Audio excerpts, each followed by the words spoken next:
Ibinahagi ng Camarines Norte Electric Cooperative Canorego sa publiko ang mga gabay na maaaring gawin ng mga member consumers laban sa tumataas na panganib ng electrical fire sa panahon ng tag-init dry season, lalo na kung ang mga kable at wiring ng isang bahay at gusali ay regular na nasusuri. Ayon sa Canorego, ang regular na pagsusuri ng electrical wiring sa tamang transformer capacity ay susi sa kaligtasan ng mga konsumidores ngayong panahon ng tag-init. Mahalagaan niya para sa mga member consumer owners na regular na ipacheck ang kanilang electrical wiring sa isang lisensyadong electrician sapagkat ang mga profesional sa elektrisidad ayon sa kooperatiba ay may sapat na kaalaman at kasanayan upang matukoy ang mga posibleng depekto tulad ng luma, upod-pod na kable, maluwag na koneksyon at overloaded circuits. Sa pamagitan ng masusing inspeksyon ay nasusuri din kung sapat pa ang kapasidad ng electrical system ng isang tahanan o establishmento.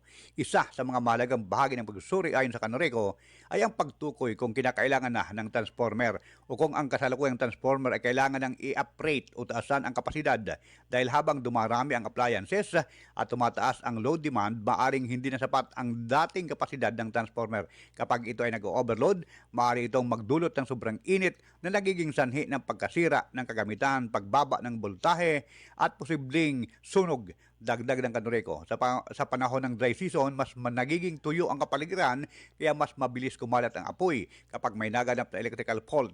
Ang simpleng pag-init ng wire dahil sa overloading ay maaring magresulta sa pagliyab ng mga materyales sa paligid. Kung hindi agad maaagapan, maaari itong magdulot ng malaking pinsala sa ari-arian at panganib sa buhay.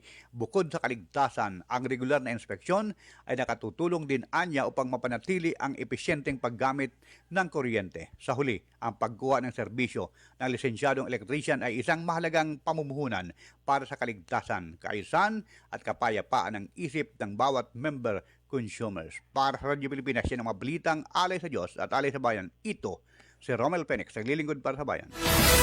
Balita